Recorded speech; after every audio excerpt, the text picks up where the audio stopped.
Hi, welcome to my YouTube channel Malnad life with Reshma. ನಾನಿವತ್ತು ಬಂಗಡೆ ಮೀನಿನ ಪುಳಿ ಮಂಚಿ ಹೇಗೆ ಮಾಡೋದು ಅಂತ ಹೇಳ್ತೀನಿ. ಇದು ಸ್ವಲ್ಪ ಡಿಫ್ರೆಂಟ್ ಆಗಿರುತ್ತೆ, ಹಾಗೆ ಟೇಸ್ಟ್ ಕೂಡ ಚೆನ್ನಾಗಿರುತ್ತೆ.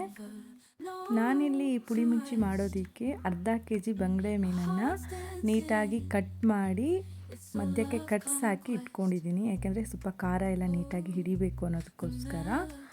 ನಾನಿಲ್ಲಿ ಪುಳಿ ಮುಂಚಿ ಮಾಡೋದಕ್ಕೆ ಒಂದು ಸಣ್ಣದು ಹುಣಸೆ ಹುಳಿ, ಹಾಗೆ ಒಂದು ಗೆಡ್ಡೆ ಆಗೋಷ್ಟು ಬೆಳ್ಳುಳ್ಳಿ, ಸ್ವಲ್ಪ ಸೋಂಪಿನ ಕಾಳು, ಒಂದು ಈರುಳ್ಳಿ ಚಿಕ್ಕ ಕಟ್ ಮಾಡ್ಕೊಂಡಿದ್ದೀನಿ, ಹಾಗೆ ಮೆಣಸು, ಬ್ಯಾಡಗೆ ಮೆಣಸು ಹಾಗೆ ಕಡ್ಡಿ ಮೆಣಸು ಯೂಸ್ ಮಾಡ್ಕೊಂಡಿದ್ದೀನಿ.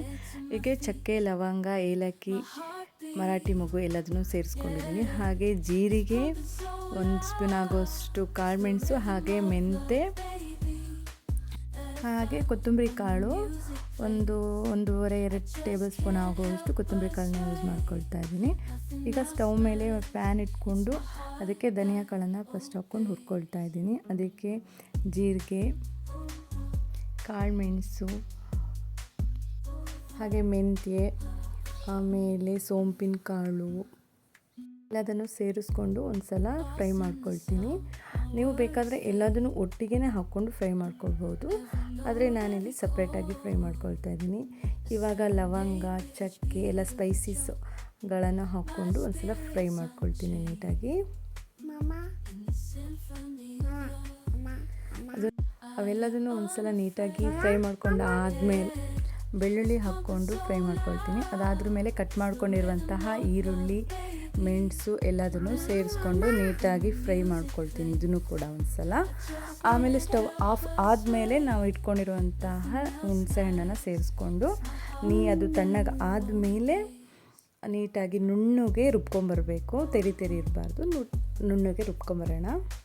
ಪುಳಿ ಮುಂಚಿ ಮಾಡೋದಕ್ಕೆ ಒಂದು ಪಾತ್ರೆನ ಸ್ಟವ್ ಮೇಲೆ ಇಟ್ಟು ಅದಕ್ಕೆ ಎಣ್ಣೆ ಹಾಕ್ಕೊಂಡು ಎಣ್ಣೆ ಆದ ನಂತರ ನಾನಿಲ್ಲಿ ಈರುಳ್ಳಿನ ಹಾಕ್ಕೊಳ್ತೀನಿ. ಇಲ್ಲಿ ನಾನು ಒಂದು ಈರುಳ್ಳಿನ ಯೂಸ್ ಮಾಡ್ಕೊಳ್ತಾ ಇದ್ದೀನಿ.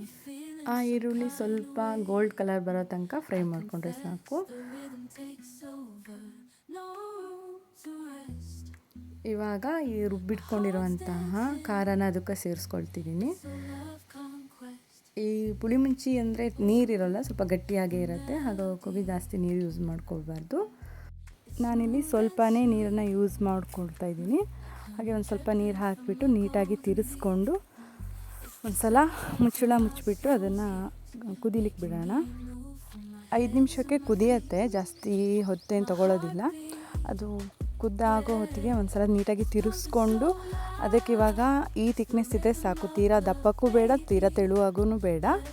ಇವಾಗ ರುಚಿಗೆ ಎಷ್ಟು ಉಪ್ಪು ಬೇಕು ನೋಡಿ, ಅದನ್ನು ಇವಾಗಲೇ ಸೇರಿಸ್ಕೊಳ್ಳೋಣ. ಉಪ್ಪು ಹಾಕಿದ ಮೇಲೆ ನೀಟಾಗಿ ಒಂದು ಸಲ ತಿರುಗಿಸ್ಕೊಂಡು ಇವಾಗ ನಾವು ಕಟ್ ಮಾಡ್ಕೊಂಡಿರೋ ಮೀನನ್ನು ಆ ಕುದೀತಿರೋ ಖಾರದ ಜೊತೆಗೆ ಸೇರಿಸ್ಕೊಳ್ಳೋಣ. ನಾವು ಯಾವುದೇ ಮೀನು ತೊಗೊಂಡ್ರೂ ಕೂಡ ಅದನ್ನು ಜಾಸ್ತಿ ಸೌಟಲ್ಲಿ ತಿರ್ಸ್ಲಿಕ್ಕೆ ಹೋಗಬಾರ್ದು. ಜಾಸ್ತಿ ನಾವು ಸೌಟಲ್ಲಿ ತಿರ್ಸೋದ್ರಿಂದ ಮೀನು ಪುಡಿ ಆಗುತ್ತೆ, ಹಾಗಾಗ್ಲಿಕ್ಕೆ ಹೋಗಿ ತಿರ್ಸ್ಲಿಕ್ಕೆ ಹೋಗಬಾರ್ದು. ನಾವು ಯಾವಾಗಲೂ ಮೀನು ಸಾಂಬಾರು ಮಾಡಬೇಕಾದ್ರೆ ಸ್ವಲ್ಪ ಅಗಲ ಇರೋ ಪಾತ್ರೆನ ಯೂಸ್ ಮಾಡ್ಕೊಳ್ಳೋದು ತುಂಬ ಒಳ್ಳೆಯದು. ಇವಾಗ ನಾನು ಮೀನು ಹಾಕಿ ಒಂದು 2 ನಿಮಿಷ ಮುಚ್ಚಳನ ಮುಚ್ಚಿಟ್ಟಿದ್ದೆ. ಇವಾಗ ಅದನ್ನು ತಿರುಗಿಸಿ ಮತ್ತೊಂದು ಕಡೆ ಬೇಯಲಿಕ್ಕಂತ ತಿರುಗಿಸ್ಕೊಳ್ತಾ ಇದ್ದೀನಿ. ಅಂದರೆ ಇಲ್ಲಿ ಖಾರ ಕಡಿಮೆ ಇರೋದ್ರಿಂದ ಒಂದು ಸೈಡ್ ಮಾತ್ರ ಬೆಂದಿರುತ್ತೆ, ಇನ್ನೊಂದು ಸ್ವಲ್ಪ ಕಡಿಮೆ ಬೆಂದಿರುತ್ತೆ ಅನ್ನೋದಕ್ಕೋಸ್ಕರ ಇನ್ನೊಂದು ಸೈಡನ್ನು ತಿರುಗಿಸ್ಕೊಳ್ತಾ ಇದ್ದೀನಿ.